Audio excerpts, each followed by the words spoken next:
निकाय चुनाव की रणभेरी बज चुकी है। चुनाव की तारीखों का ऐलान हो चुका है, तो वहीं निकायों में आरक्षण की अंतिम अधिसूचना जारी होने के बाद कई सीटों पर सियासी समीकरण भी बदलते नजर आ रहे हैं। तो कई सीटों पर पार्टियों का दांव भी उल्टा पड़ता दिखाई दे रहा है। आरक्षण की स्थिति बदलने के चलते ही कई नेता मायूस हैं, तो कई को उम्मीद जागी है। हल्द्वानी में बीजेपी के साथ कुछ ऐसा ही हुआ है। ये रिपोर्ट देखिए। बच गई निकाय चुनाव की रणभेरी, आरक्षण की अंतिम अधिसूचना जारी, कई सीटों पर बदला सियासी समीकरण, कई सीटों पर उल्टा पड़ गया दांव।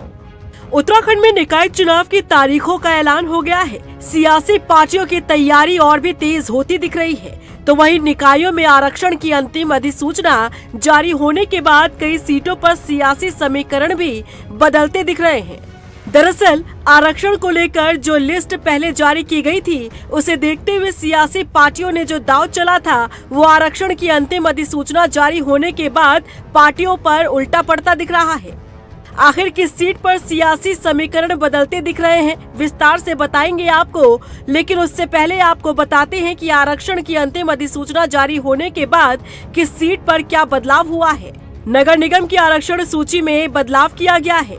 अब हल्द्वानी नगर निगम में मेयर सीट सामान्य घोषित हुई है। पहले हल्द्वानी नगर निगम थी ओबीसी सीट। अल्मोड़ा नगर निगम में मेयर पद ओबीसी के लिए आरक्षित हुआ है।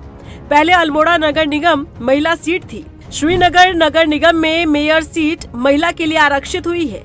पहले ये सीट सामान्य थी। दरअसल निकायों में आरक्षण को लेकर जो पहले अधिसूचना जारी की गई, उसे देखते हुए अफरा तफरी में कई नेताओं को पार्टी में शामिल कर लिया गया, ताकि इस चुनाव में पार्टी को फायदा मिल सके। खास तौर पर बात हल्द्वानी सीट की करें तो बीजेपी ने आरक्षण की पहली लिस्ट जारी होते ही सियासी समीकरण को साधने के लिए व्यापारी नेता नवीन वर्मा को पार्टी में शामिल कर लिया। कांग्रेस नेता रही इंदिरा हृदयेश के करीबी माने जाने वाले नवीन वर्मा के बीजेपी में शामिल होने के बाद हल्द्वानी की सियासत में बड़ा उलटफेर देखने को मिला। माना जा रहा था कि हल्द्वानी सीट को ओबीसी आरक्षित देखते हुए बीजेपी ने ये दांव चला है, ताकि ओबीसी आरक्षित इस सीट पर नवीन वर्मा को मेयर पद का प्रत्याशी पार्टी बना सके। लेकिन अंतिम अधिसूचना जारी होने के बाद इसमें बदलाव हुआ। ओबीसी की जगह इसे सामान्य सीट कर दिया गया, जिसके बाद बीजेपी का ये दांव पार्टी पर ही उल्टा पड़ता दिख रहा है।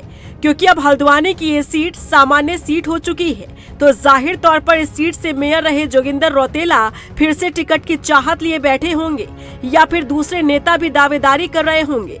लेकिन आरक्षण की पहली लिस्ट के बाद बीजेपी ने जो हथकंडा अपनाया, वो धराशायी हो गया है। वहीं अल्मोड़ा और श्रीनगर में भी आरक्षण की अंतिम लिस्ट जारी होने के बाद बदलाव देखा गया, जो इन सीटों पर भी समीकरण को पूरी तरह से बदल रहा है। फिलहाल दोनों ही सियासी दल जिताऊ कैंडिडेट की खोज में जुटे हैं। यूं तो दावेदारों की फहरिस्त काफी लंबी है, लेकिन प्रत्याशी किसे चुना जाए, फिलहाल पार्टी इस पर मंथन कर रही है। लेकिन इतना तो साफ है कि आरक्षण में बदलाव के बाद सियासी समीकरण पूरी तरह से बदलते दिख रहे हैं। रफ्तार मीडिया के लिए देहरादून से ब्यूरो रिपोर्ट।